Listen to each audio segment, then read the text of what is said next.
Assalamu alaikum. How are you all? I hope so all of you are doing fine. Here I am with another lecture. So, uh, रोज की तरह first of all, I'm going to share the link of the lecture with my students and I hope so कि वो जल्दी जल्दी lecture को join कर लेंगे and then we will start the lecture. और इसकी रिकॉर्डिंग जो है वो ऑलरेडी स्टार्ट हो चुकी है. That's why without further ado मैं अपना जो मेन पॉइंट्स हैं वो आपको अभी से बताने शुरू कर दूंगी सो दैट जो लोग लाइव लेक्चर नहीं अटेंड कर रहे और जो रिकॉर्डिंग देखेंगे उनके लिए कोई चीज़ मिस ना हो और उनका टाइम वेस्ट ना हो. सो मैंने अभी लिंक शेयर कर दिया है दोनों ग्रुप्स में एंड आई होप सो कि students will be joining as soon as possible. In the meanwhile मैं आपको ये बताती चलूँ कि आज के इस लेक्चर में जो हमारी डिस्कशन होगी that is on synonyms and preposition and some part of grammar because इस लेक्चर में हमारे एडमिशन टेस्ट के स्टूडेंट्स भी हैं और हमारे इंग्लिश फाउंडेशन कोर्स के स्टूडेंट्स भी हैं. तो फाउंडेशन वालों की भी रिवीजन हो जाएगी और एडमिशन टेस्ट वाले जो हैं उनकी भी रिवीजन हो जाएगी. तो इसमें हम पास पेपर में जो बहुत ज़्यादा रिपीट हुए हुए गए एमसीक्यूज हैं in terms of synonyms, antonyms और ग्रामर पोर्शन उनको आज हम डिस्कस करेंगे, उनको आज हम लर्न करेंगे. So I am really excited for today's lecture and I am waiting for the student. जैसे ही कोई स्टूडेंट ज्वाइन करता है तो वैसे ही मैं स्टार्ट कर दूंगी लेक्चर. तो मैंने लिंक शेयर कर दिया है ग्रुप्स में and I am waiting for my students. In the meanwhile, I think so I should start screen sharing और उसके साथ साथ बिकॉज लेटर ऑन ये लेक्चर जो है वो हमारे दोनों बैच के स्टूडेंट्स जो हैं वो इसकी रिकॉर्डिंग को देख रहे होंगे तो कुछ इम्पोर्टेंट टिप्स एंड ट्रिक्स हैं आपके एडमिशन टेस्ट के हवाले से. चलिए जी मुसर्रत आ गई हैं. Hello Musarrat, how are you? Musarrat ने ज्वाइन कर लिया है. जैसे और भी कोई स्टूडेंट ज्वाइन करते हैं तो हम स्टार्ट कर लेंगे. मैं कुछ बता रही थी टिप्स एंड ट्रिक्स आपको सॉल्व करने के. तो एज फार एज इंग्लिश वाला पोर्शन इज कंसर्न तो उसमें आपने फॉर एग्जांपल सिनोनिम या एंटोनिम का क्वेश्चन हम देख लेते हैं. तो उसमें ऐसे होता है कि हमेशा जो हमारे पास मोस्टली चार ऑप्शंस होते हैं. तो चार में से दो ऑप्शन जो ऐसे होते हैं जिनमें एक टाई होता है और दो ऑप्शन जो ऐसे होते हैं जो कि बिल्कुल इरेलीवेंट होते हैं. तो आप ट्रबल शूट करते जाएं, मोस्ट इरेलीवेंट को सबसाइड कर दें, फिर जो दो अप्रोप्रिएट होते हैं उसमें से जो आपको सबसे सूटेबल लगे उसको चूज करें. और जब आपको कोई ऑप्शन नहीं मिल रहा होता, this is not for English, this is for the general general rule, this is general rule of thumb. Most of the times जो सबसे लॉन्ग स्टेटमेंट होती है that is the right answer. अगर आप बहुत ज़्यादा कंफ्यूज होते हैं कि आपको नहीं पता चल रहा होता मल्टीपल चॉइस क्वेश्चन में तो बिल्कुल आपको नहीं आता, आपको कोई आइडिया नहीं और आप and you are running short of time. Mostly ऐसे होता है कि कुछ चीज़ों पे आपका टाइम बहुत वेस्ट हो जाता है और लास्ट पे आपके पास बिल्कुल टाइम ही नहीं होता कि आप स्टेटमेंट्स को पढ़ सकें और आप छोड़ के आ जाते हैं. तो ऐसे सिनेरियो में आप पता है क्या करें, आप के पास टाइम भी नहीं है और आपके जैसे फॉर एग्जांपल 5 या 6 एमसीक्यूज पढ़े हैं 2 मिनट्स के अंदर, आप सबसे लॉन्ग वाली स्टेटमेंट्स को चूज करते जाएं. बिकॉज 80% 70% लॉन्ग स्टेटमेंट्स ही जो होती हैं लॉन्गेस्ट स्टेटमेंट आंसर की स्टेटमेंट होती है. बट ये आपने उस टाइम करना है जब when you are running short of time और जब आपके पास बिल्कुल टाइम नहीं होता क्वेश्चन को पढ़ने का. Otherwise the best strategy is that कि आप अच्छे से क्वेश्चन को पढ़ें, उसको टाइम दें and after that you choose the best option. So आज के लेक्चर की तरफ आ जाते हैं हम. फर्स्ट ऑफ ऑल तो अस्सलाम वालेकुम. बिकॉज जब आप सब ज्वाइन कर रहे थे तो I was talking. Welcome to this lecture. और आप मुझे ये बताएं कि आप लोगों की तैयारी किस तरह से जा रही है और आप लोगों ने मॉक किस किस ने अटेम्प्ट किया था, बिकॉज मुझ तक बस एक ही स्टूडेंट के स्कोर्स शेयर हुए हैं। इस दफा ऑनलाइन नहीं था ये, आपने खुद पेज पे करके सेंड करना था, बिकॉज ये बहुत लंबा हो रहा था। तो दैट्स वाई फिर ये मैं उस पर नहीं ट्रांसफर कर सकी। शुड आई स्टार्ट, और आप कुछ कहना चाहेंगे? I guess I should start. चलें जी। आज आज हम पास पेपर्स में जो आते हैं, पीपीएससी में, एफपीएससी में एंड एडमिशन टेस्ट में भी मोस्टली यही वाले क्वेश्चंस जो हैं, या इससे इससे मिलते जुलते ग्रामर की जो क्वेश्चंस होते हैं वो रिपीट होते हैं। तो हम साथ साथ क्वेश्चन को सॉल्व करेंगे, साथ साथ हम इनके रूल्स को भी लर्न करते जाएंगे, सो दैट अगर एग्जैक्ट ये स्टेटमेंट नहीं भी आती, इस तरह की का कुछ आता है, तो आप उसको अच्छे से सॉल्व कर पाए। तो प्रपोजिशन बार बार हमारे पास आ रही है, देखने को ये लगता है बड़ा आसान सी चीज़ है, but this is very important. आपकी आई आई वांट कि आपकी एक भी प्रपोजिशन गलत नहीं होनी चाहिए। तो ये वाला जो प्रपोजिशन का ये क्वेश्चन है, ये आपके मैंने मॉक्स में भी दिया था, जो आपके डेली टेस्ट होते हैं उसमें भी ये काफ़ी दफ़ा रिपीट हुआ है। तो इसको हम आज दोबारा लर्न करते हैं, और कहाँ चला जाता है नीचे, और हम आज समझेंगे कि ऑन और एट का क्या डिफरेंस होता है। तो ये है, there is an eraser at the end of the pencil. अब यहाँ पे सवाल ये पैदा होता है कि ऑन भी तो आ सकता था। मोस्टली बच्चे ऑन लगाते हैं, एट और ऑन क्यों, ऑन क्यों नहीं आना, एट क्यों आना है? तो जो प्रेपोजिशन के रूल्स है ना, उनके अकॉर्डिंग, ये मैंने आप लोगों के लिए इसको थोड़ा सा लास्ट पे दे भी दिया था कि एट कहाँ पे आपने लगाना है और ऑन कहाँ पे हमने लगाना है। तो जो ऑन है ना, on is used for surface. जैसे हम कहते हैं, अगर ये होता कि pen is on the table, ठीक है, तो हम ऑन लगाते हैं। On is used for surface and days, dates, for example on Friday, ठीक है। और public transport, on the bus. और एट कहाँ पे यूज होता है? एट यूज होता है स्पेसिफिक लोकेशन के लिए, एट यूज होता है, जैसे कि और उसके साथ साथ किसी पॉइंट पे, जैसे ये हमारा क्वेश्चन भी जो था ना, इरेजर इज लाइक, वो जो पेन के एंड पे इरेजर होता है उसकी बात थी। तो बिकॉज एक पॉइंट की बात थी, दैट्स वाई हमने ऑन की बजाय एट एट चूज किया, बिकॉज जो चीज एक कॉर्नर पे एक स्पेसिफिक पॉइंट पे होगी, उसका जिक्र होगा प्रेपोजिशन में, तो उसके लिए हम यूज करेंगे एट। और किसी सरफेस के ऊपर कोई चीज है, हमें स्टेटमेंट पढ़ के आइडिया हो जाता है, और हमें आइडिया हो जाता है क्वेश्चन पढ़ के। तो ये अब फर्क समझ लें। On is use for surface और फॉर डेज एंड डेट्स, जैसे कि on Friday, on the table. और at is used for specific locations, ठीक है। For example, meet me at the corner of the street, ठीक है। या फिर at the eraser is at the end of the pencil.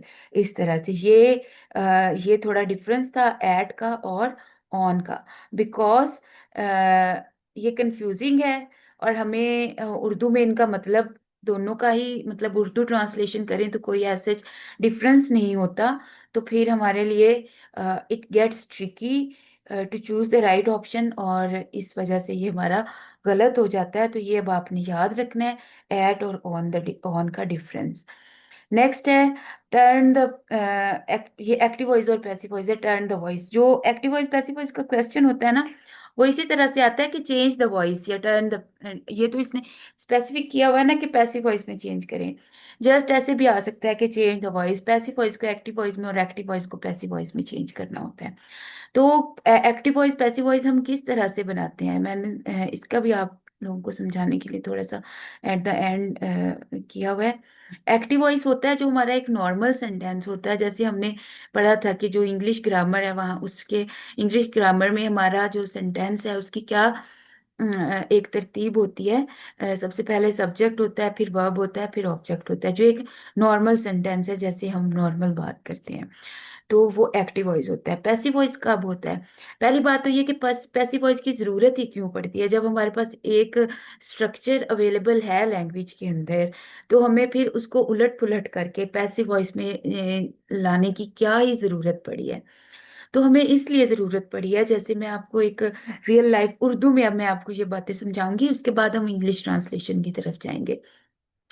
कि एक कुछ बातें ऐसी होती हैं जिसके अंदर जो काम करने वाले होते हैं वो इम्पोर्टेंट होते हैं, उनका जिक्र इम्पोर्टेंट होता है, यानी कि कुछ बातों के अंदर सब्जेक्ट इम्पोर्टेंट होता है और वो हम नॉर्मल तरह से करते हैं।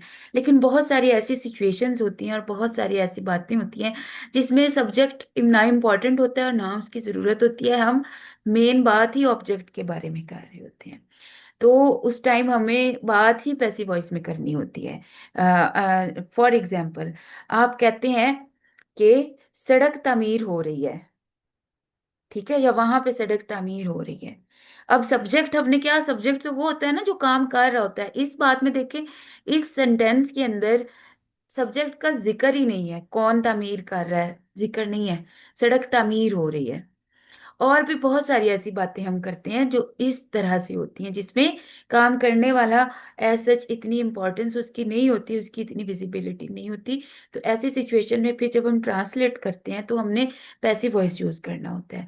और हमें एक्चुअल मकसद ये होता है पैसिव वॉइस सीखने का, ये जो चेंज है पैसिव वॉइस का, ये भी हमें आना चाहिए। बट पैसिव वॉइस सीखने का जो मकसद होता है ना, वो ये होता है कि इस तरह के बातों को हम ट्रांसलेट कर सकें। अब पैसिव वॉइस क्या होता है? पैसिव वॉइस में हम ऑब्जेक्ट शुरू में ले आते हैं। जैसे मैंने कहा सड़क तामीर हो रही है, कौन तामीर कर रहा है ये नहीं आया। अब ये एक पैसिव प्रेजेंट इंडेफिनिट यानी सिंपल प्रेजेंट का था पैसिव वॉइस। सड़क तामीर सड़क तामीर होती है, ये सिंपल प्रेजेंट नहीं था, ये होती है सिंपल प्रेजेंट था। बट सड़क तामीर हो रही है कंटिन्यूअस है, प्रेजेंट कंटिन्यूअस का पैसिव वॉइस, सड़क तामीर हो रही है, ठीक है। The road is being constructed. अब बाय जो कौन कर रहा है वो इसमें इंपॉर्टेंट नहीं था, उर्दू में भी जिक्र नहीं हुआ। लेकिन अगर हम कहते कि मजदूर सड़क तामीर कर रहे हैं या इंजीनियर सड़क बना रहे हैं, तो हम वैसे कर सकते हैं। लेकिन मकसद क्या होता है? इस तरह की सिचुएशन को ट्रांसलेट करना। और अक्सर जब हम इस तरह की बातें कर रहे होते हैं तो हम सब्जेक्ट मतलब नहीं होता। और पैसिव वॉइस के साथ सब्जेक्ट को जोड़ने का तरीका क्या होता है कि एंड पे बाय लगा देते हैं। अब ये तो थी एक जेनेरिक हमारी अंडरस्टैंडिंग के लिए मैंने आपको बताया था। अब हम थोड़ी टेक्निकलिटीज और थोड़ा पेपर पॉइंट ऑफ व्यू से आप बात कर लेते हैं। एक्टिव वॉइस वो सेंटेंस है जो एक नॉर्मल सेंटेंस है जिसमें शुरू में सब्जेक्ट, दरमियान में वर्ब और एंड पे ऑब्जेक्ट है। जैसे ये अब अवार्ड विनिंग जो है ना, इसको बेशक निकाल दें तो शेफ हम कर लेते हैं, सिंपल रखते हैं इसको जितना हो सके। ओ, एक तो ये पीछे करती हूँ तो सारा ही पीछे चला जाता है एनोटेशन में। ये हमारे पास एक सेंटेंस है, इसमें मैंने इसको कलर कोड कर दिया है सो दैट आप लोग इसको इजीली अपने मोबाइल्स पे देख सकें। सब्जेक्ट अब उधर ऊपर भी रेड है नीचे भी रेड है, वर्ब ऊपर भी ब्लैक है इधर भी ब्लैक है, और ऑब्जेक्ट इधर भी ग्रीन है और इधर भी ग्रीन है। Same is the case with the passive voice. The chef या award winning chef, subject, prepares बनाता है या बना, ईच मील हर खाना।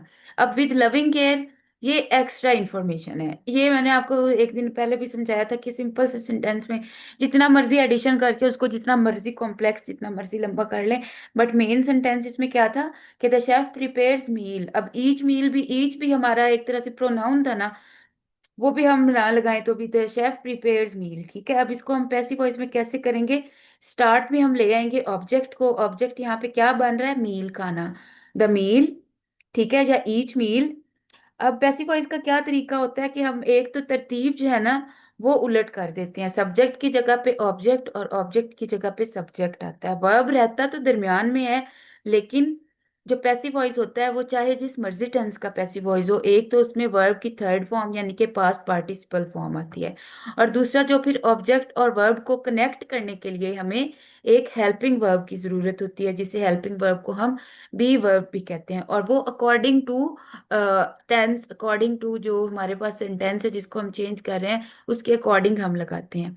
जैसे ये सिंपल प्रेजेंट का सेंटेंस था, इसमें हम इज एम आर ही लगाएंगे। अगर पास्ट होता तो हम वॉज वर्ड लगा देते, और इसी तरह अगर परफेक्ट होता तो हम इसमें लगा सकते थे हैव हैड, इस तरह करके। तो ऊपर था द अवार्ड विनिंग शेफ, या फिर अवार्ड विनिंग हम थोड़ी देर के लिए सब्सट्रैक्ट कर देते हैं। The chef prepares each meal, तो each meal is prepared by. अब हमने यहाँ पे इसमें दो दो न्यू एडिशन होने हैं पैसिव वॉइस में।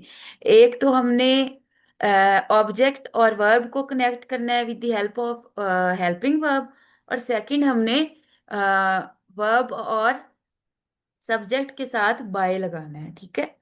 Each meal is prepared by award winning chef, या बाय शेफ, अगर अवार्ड विनिंग हम नहीं भी लिखते, with loving care, as it is ही रहेगा जैसे ऊपर था वैसे ही। ठीक हो गया।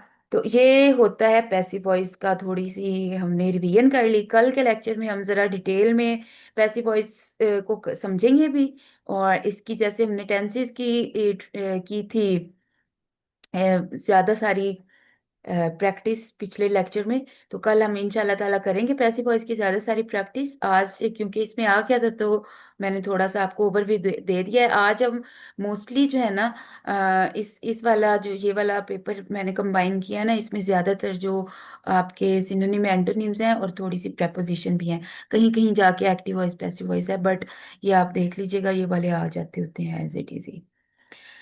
तो वो ये पैसिव वॉइस हो गया। अब है स्टैटिक मीन्स। स्टैटिक का क्या मीनिंग होता है? इससे पहले कि हम इसके मीनिंग की तरफ जाएं, हम देखते हैं इसके ऑप्शंस को। एक ऑप्शन है स्ट्रेट, एक है मैथमेटिशियन, एक है डायनेमिक, और एक है मोशनलेस। अब ये देखें, डायनेमिक और मैथमेटिशियन जो है ना, ये बिल्कुल ही इरेलीवेंट है। अगर हम हमें वर्ड मीनिंग्स आते हों इतने, तो फिर हम देख सकते हैं इस तरह से होता है। कुछ कुछ ऑप्शंस ऐसे होते हैं जो बिल्कुल इरेलीवेंट होते हैं, तो उनको तो हम शुरू में ही ट्रबल शूट कर लेते हैं। अब स्ट्रेट और मोशनलेस थोड़े से मतलब मिलते जुलते हैं, बट स्ट्रेट इसका मीनिंग नहीं होता। स्टैटिक का मीनिंग होता है बिल्कुल जिसमें कोई प्रोग्रेस नहीं हो रही होती। जैसे आपका पेशेंट स्टैटिक होता है, आप कहते हो पेशेंट स्टैटिक है, कोई मतलब कोई खास ना इम्प्रूवमेंट है और ना ही कोई the other way around situation है, बिल्कुल ही जैसे जैसे था वैसा ही है, मोशनलेस, ठीक है। Next is idiom tie the not means, tie the not means getting married. This is simple. अब देखें इसके हम जरा ऑप्शंस को देखें। Criticism, friendship, enmity. अब एनमिटी और क्रिटिसिज्म, क्रिटिसिज्म तो बिल्कुल इरेलीवेंट है। एनमिटी का मतलब होता है दुश्मनी। याद कर लें इसको, बेशक अपने नोट्स में लिखते जाया करें जो न्यू वर्ड्स आ रहे होते हैं। एनमिटी का मतलब होता है दुश्मनी। तो अब ये दो टोटली इरेलीवेंट है। यस, फ्रेंडशिप अब थोड़ा सा इस इस कैटेगरी में आ रहा है, बट उतना रेलिवेंट नहीं है। Getting married is the answer. ये बिकॉज ईडियम है, तो ईडियम के मीनिंग जो होते हैं वो उनके लफ्जी मीनिंग से बहुत मुख्तलिफ होते हैं। Get your goat means, get your goat is also an idiom, और इसका मतलब होता है किसी को इरिटेट करना, किसी को परेशान करना। और इसके बाकी जितने भी थे ना, वो सारे थे कंफर्टिंग वाले, बस एक ही था that was odd one out. अब एक स्ट्रेटजी ये भी होती है, जब आपको नहीं आ रहा होता तो try to pick the odd one out option. अब इसमें देखें, अगर सारे एक तरह के ऑप्शन हो और एक उसमें से मुख्तलिफ हो, तो काफी चांसेस होते हैं कि वो आंसर है, ठीक है। व्हेन यू आर कंफ्यूज्ड, जब आपको पता नहीं होता राइट आंसर का। अब इसमें ये एग्जांपल है हमारे पास।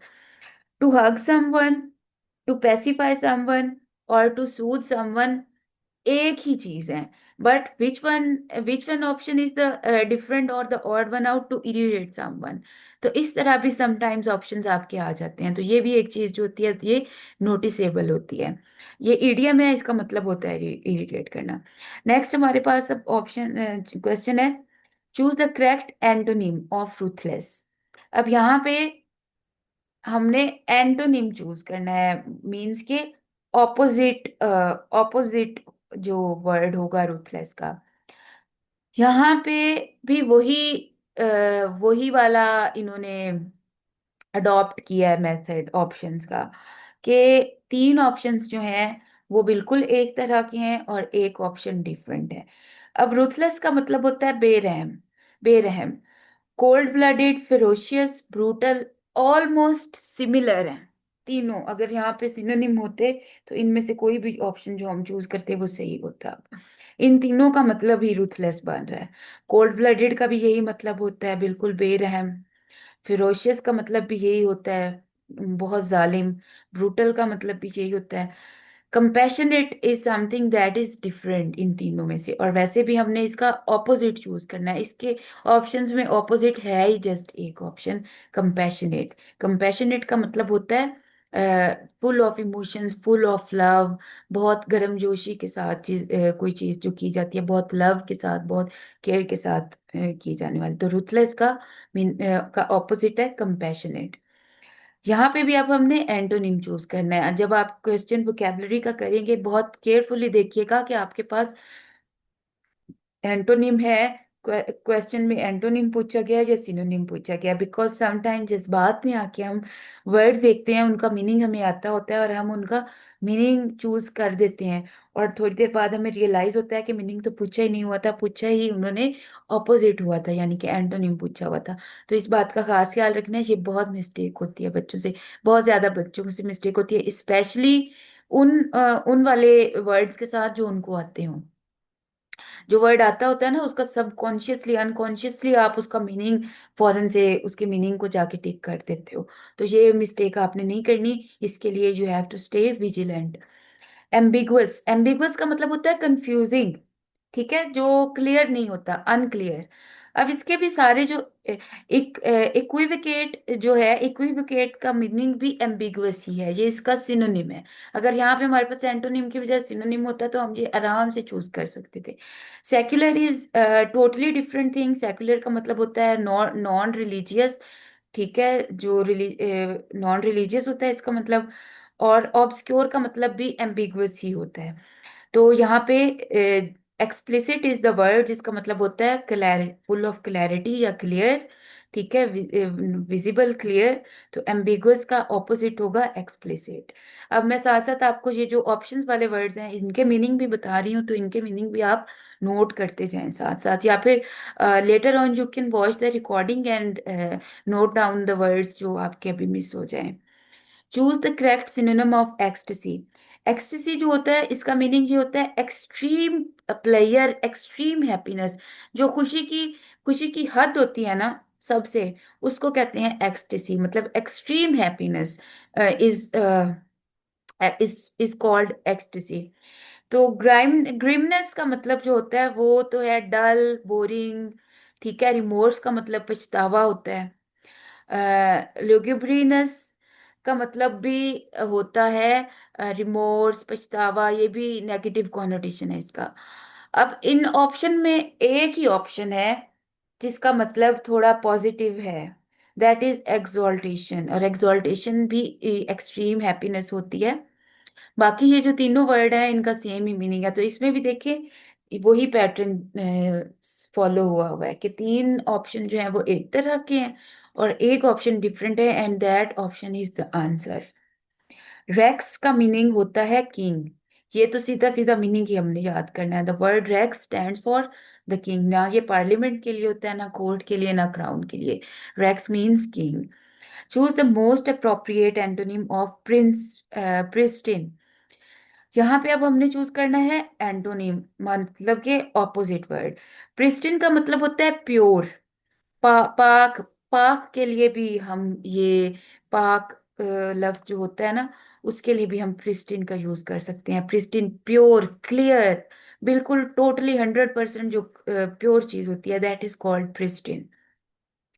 तो इसमें अब हमारे पास ऑप्शन इम्प्योर इसका करेक्ट आंसर है, यानी कि इसका एंटोनिम है। अब लाइट हैवी, लाइट हैवी आपस में ही ऑपोजिट है एक दूसरे के, तो बाज़ औक़ात इस तरह भी किया होता है कंफ्यूज करने के लिए। What is the antonym of straight?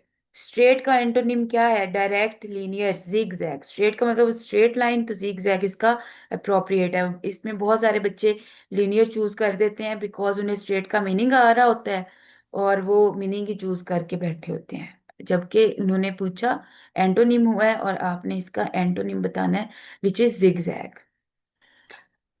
Meaning of proverb by fits and starts. Fits and starts का मतलब होता है इरेगुलरली किसी काम को करना, बाय फिट्स एंड स्टार्ट। अब बाकी तीनों ऑप्शन देखें, सक्सेसफुली, सडनली, इनकम्प्लीटली। अब इनकम्प्लीटली और इरेगुलरली आर सिमिलर। अब इसमें उन्होंने वो वाला पैटर्न चूज किया है कि दो एक तरह के ऑप्शन दे दिए हैं और दो कंफ्यूजिंग ऑप्शन दे दिए हैं। तो इसमें you can get confuse between irregular and incomplete. But देखें, वोकेबलरी वाला क्वेश्चन इस लिहाज से ट्रिकी है कि आप कंफ्यूज भी तब होंगे जब आपको, मतलब बिटवीन द ऑप्शंस कंफ्यूजन तब होगी जब कुछ वर्ड्स के मीनिंग्स आते होंगे। तो इसमें होता ऐसे है कि most of the times options ही इतने अजीबोगरीब आते हैं कि हमें समझ ही नहीं आ रही होती वर्ड के मीनिंग की, और ऑप्शंस के मीनिंग्स की का पता नहीं चल रहा होता। तो ये ऐसे ही है कि जितने ज्यादा लफ्ज आप प्रैक्टिस करते जाओगे, जितने ज्यादा चीजें आपकी नजर से गुजरती जाएंगी, उतना ही आपके लिए आसान होगा। एटलीस्ट अगर आपको टोटली नहीं भी आ रहा होगा पेपर, तो आप तुक्के लगा के किसी ना किसी तरह से राइट आंसर तक पहुंच ही जाओगे इंशाल्लाह ताला। बाकी मागोश से दिन में कुछ एक्सरसाइज, कुछ लफ्ज जरूर प्रैक्टिस किया करें। उसके लफ्ज जो हैं वो बहुत एक तो आपके वैसे आपकी लैंग्वेज के लिए बहुत आपको हेल्पफुल होते हैं, और सेकंडली वो GRE, GMAT इन टेस्ट में भी यूज होते हैं, और क्या आपके टेस्ट में भी वहां से वर्ड्स लिए जा सकते हैं। बिकॉज जितने भी टॉप नॉच के लेवल के टेस्ट हैं ना, उन सब के लिए जो इंटरनेशनल यूनिवर्सिटी एडमिशन टेस्ट हैं, इवन उनके लिए भी वो ऐप जो है दैट इज रिकमेंडेड। नेक्स्ट अब हमारे पास आ गया है अगेन एक दफा preposition, fill in the blanks, you must stick to your promise। on भी नहीं आना, by भी नहीं आना, in भी नहीं आना, stick to your promise। he lived model town in Lahore।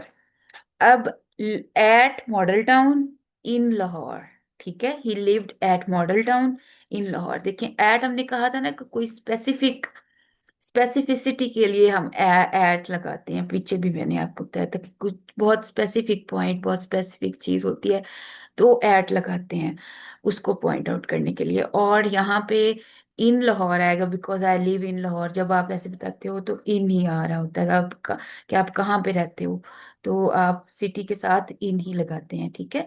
और प्लेस, स्पेसिफिक प्लेस के साथ आप एट लगाओगे, कोई स्पेसिफिक जहाँ पे कोई किसी जगह का नाम भी आ सकता था, लिबर्टी, गुलबर्ग, बट एवर, ये भी स्पेसिफिक जगह ही है। तो इसके लिए आप ये वाला ऑप्शन आएगा, at Model Town in Lahore. The synonym of susceptible। susceptible is an easy word comparatively, ये हमारी मेडिकल टर्मिनोलॉजी में भी काफी यूज होता है। तो susceptible का क्या मीनिंग होता है? susceptible का मीनिंग वही होता है ना जिसमें जिससे जिस चीज के होने के चांसेस बहुत ज्यादा होते हैं, जहाँ पे चांसेस होते हैं कुछ होने के। तो इनसेंसिटिव बिल्कुल ऑपोजिट है। इरेगुलर का कोई लेना देना ही नहीं है ससेप्टेबल के साथ, दूर दूर तक। और डूबियस का मतलब होता है एम्बिगुअस, जिसमें शक शुबा हो, वो भी नहीं। तो इसमें एक ही, अगर हमें इन सब वर्ड्स के मीनिंग्स आते हो तो ये सारे बिल्कुल कहीं से भी नहीं इसके साथ एडजस्ट हो सकते। एक वल्नरेबल ही ऐसा डायरेक्ट ऑप्शन है जो ससेप्टेबल का डायरेक्ट मीनिंग है। फिल इन द ब्लैंक है, she inquired dash my health. यहाँ पे आएगा अबाउट। वैसे इंक्वायर्ड के साथ फॉर भी आता है, इंक्वायर्ड के साथ आफ्टर भी आता है, इंक्वायर्ड ऑन भी आ सकता है, बट इन दिस सेंटेंस आएगा इंक्वायर्ड अबाउट। बिकॉज एक सिचुएशन के बारे में पूछा जा रहा है, किसी की हेल्थ के बारे में पूछा जा रहा है, किसी चीज के बारे में पूछा जा रहा है। अगर किसी शख्स के बारे में पूछा जा रहा होता कि वो शख्स किधर है, वो कहाँ है, तो फिर इंक्वायर्ड फॉर आना था। इसका मैं आपको सारी तफसील समझा देती हूँ। You can use both inquire for and inquire about with slight different meanings। Use inquire about to ask for information on a topic। इसमें इंफॉर्मेशन ही पूछी जा रही है ना, उनकी हेल्थ के बारे में पूछा जा रहा है, तो हम कहेंगे she inquired about my health। और किसी information on a topic and inquired for to ask to see और speak to a specific person. किसी से हमने बात करनी हो, किसी से मिलना हो, तो फिर हम कहेंगे इंक्वायर फॉर। इसकी अब एग्जांपल्स आप देख लें। inquired about I called the office to inquire about the job application status। Job application status के बारे में पता करने के लिए inquired about। यहाँ पे था हेल्थ के बारे में पता करने के लिए inquired about। inquire for to ask to see or speak to someone। for example, he was here to inquire for the manager। ठीक है, वो यहाँ आया था मैनेजर का पता करने के लिए। आप कहते हैं I went to the hospital to inquire for the doctor. ठीक है, इंक्वायर फॉर आप लगाएंगे जब आपने किसी पर्सन से किसी पर्सन का पता कर रहे हैं तो इंक्वायर फॉर। जब आप किसी चीज या किसी सिचुएशन के बारे में इंफॉर्मेशन लेनी चाह रहे हैं तो फिर आप कहेंगे इंक्वायर अबाउट। अब इंक्वायर ऑफ भी ठीक होता है, बट इसका क्या मीनिंग होता है? ये देखें, एक प्रेपोजिशन बदलने से लफ्ज का टोटल सेंस ही बदल जाता है, लफ्ज का टोटल मीनिंग ही चेंज हो जाता है। Inquire of to ask a person directly sounds formal or old-fashioned. The detective inquired of the witness। किसी से डायरेक्ट किसी के बारे में पूछना, तो इंक्वायर ऑफ ये एक ओल्ड फैशन वे है, मॉडर्न इतना यूज नहीं होता। वो कह रहा कि detective inquired of the witness. Detective ने विटनेस के बारे में पूछा, वही इंक्वायर्ड फॉर वाला ही यूज है ऑफ में भी। तो अगर फॉर ना हो तो आप ऑफ लगा दें, अदरवाइज फिर इंक्वायर फॉर ही ठीक है। अब यहाँ पे आपकी किस्मत भी डिपेंड करती है कि एग्जामिनर की में ऑफ था कि फॉर था, बट ये दोनों तकरीबन एक ही तरह की सिचुएशन में यूज होते हैं। Inquire into to investigate something formally. Inquire into means to investigate something formally. The police are inquiring into the cause of the accident. अब इनटू के बारे में मैंने एक और चीज समझ लें। इनटू जो है, into is used in in in that situation. जो इनटू की प्रेपोजिशन है, जब किसी चीज के बारे के अंदर जाके उसकी मतलब किसी चीज के बारे में डीप इंफॉर्मेशन ली जाती है, या किसी चीज के में डीपली इन्वॉल्व होता है। जैसे था कि she jumped in to the river. अब इसमें भी ये क्या है, इन्वेस्टिगेशन हो रही है। The police are inquiring in to the cause. अब cause, in to the causes of accident. अब डेप्थ डेप्थ है, इसमें डेप्थ इंक्वायरी हो रही है। तो into is related to depth. जब भी कोई ऐसी सिचुएशन हो तो उसमें आप को नहीं समझ आ रही, आप इनटू का तुक्का लगा सकते हैं। ठीक है। With, to seek information. To seek information from a person or a group. You can inquire with your dealer for more information। ठीक है। This is least used। Most important inquire about और inquire for ही होते हैं। Into is also relevant, but आपको पता होना चाहिए with का भी। Inquire after होता है किसी का पीछा करके किसी के पीछे जाना। ठीक है, इस तरह से, और वो भी इतना कोई खास आता नहीं है। मोस्ट इम्पॉर्टेंट था अबाउट और फॉर के दरमियान फर्क पता होना, बिकॉज वो ज्यादातर इंक्वायर अबाउट और इंक्वायर फॉर जो है ना ये आ जाते होते हैं पेपर में। Fill the blanks. You must attend to the lecture. आपको लेक्चर अटेंड करने को कहते हैं attend to the lecture. Alcohol is injurious to health. इस ये टू याद है इसका, आपने इसको बस आपने क्रैम करना है। विंडिक्टिव का एंटोनिम क्या होगा? विंडिक्टिव का मतलब होता है बदला लेना। ठीक है, विंडिक्टिव का मतलब होता है रिवेंजफुल होना। और यहाँ पे क्या इसका ऑपोजिट क्या होगा? फॉरगिविंग। रिफाइंड नहीं, इररेलेवेंट है। केयरलेस इररेलेवेंट है। रिवेंजफुल इसका मीनिंग है, और इसका ऑपोजिट है forgiving. It is high time to do something. Means high time हम तब कहते हैं जब ऑलरेडी लेट हो रही होती है। जब हम कहते हैं कि अब नहीं करेंगे तो कब करेंगे, this is high time to do this. जब एक मसला बहुत टॉप मतलब एक मसला जब बात हद से गुजर रही होती है और हम मतलब कहते हैं कि this is high time to do to take the steps. अगर हम अब नहीं करेंगे तो फिर तो कोई फायदा नहीं होगा करने का। Desired occasion, appropriate time, already late, auspicious moment. मोस्टली लोग जो है ना वो डिजायर्ड ओकेजन लगा देते हैं, बट इसका मीनिंग होता है ऑलरेडी लेट हो गया है, तो बस अब इससे और लेट नहीं हो सकती। नेक्स्ट है जी हमारे पास, choose the synonym of partisan. Partisan का मतलब होता है पार्टी के सपोर्टर्स। और इसके जो दूसरे कंपोनेंट इज इजी वर्ड, आप सबको पता है। ओपोनेंट का भी आपको पता है। माइट जो होता है ये एक इंसेक्ट का नाम है, इंसेक्ट होता है एक might. Laudable, laudable means commendable. Commendable मतलब काबिले तारीफ। लॉडेबल का मतलब है काबिले तारीफ चीज, काबिले तारीफ बात। और अफेक्शनेट, प्रॉफिटेबल, लवेबल, ये तीनों इसमें नहीं आएंगे। अफेक्शनेट और लवेबल का एक ही मीनिंग है, ये आपस में सिनोनिम है। Profitable is totally irrelevant word, तो इसका राइट ऑप्शन है commendable, that is it's exact synonym. Laudable और लाउडेबल भी कह सकते हैं, बट लॉडेबल मोस्टली कहा जाता है। कमेंडेबल, कमेंडेबल मतलब काबिले तारीफ चीज, बहुत ग्रेट, वंडरफुल, शानदार। Choose the correct article. I don't like dogs, इसमें कोई आर्टिकल नहीं आना, ना एन, ना दी, ना ए, ना एन। डॉग्स है ना, तो डॉग्स के साथ अगर तो डॉग होता तो फिर कोई आ सकता था। यहाँ डॉग्स है तो इधर कोई आर्टिकल नहीं आना, यहाँ पे ऑप्शन डी आएगा। नेक्स्ट बहुत इंपॉर्टेंट है और बहुत कंफ्यूजिंग है। ये हमने चूज करना है इसका सिनोनिम, मतलब कि इसका मीनिंग। अब वर्ड है ल्यूमिनरी। ल्यूमिनरी का मतलब होता है celebrity, in is someone who has influence. But luminous का मतलब होता है रोशन, और हमारे हमें उसका आमतौर पे सबको मीनिंग आता होता है, तो हम ल्यूमिनस वाला दिमाग में रख के इसका ग्लोइंग या शाइनिंग चूज कर लेते हैं। अब देखें, इनमें से एक ही सही हो सकता था ना, ऐसे तो नहीं हो सकता कि सेम ग्लोइंग और शाइनिंग का बिल्कुल सेम मीनिंग है।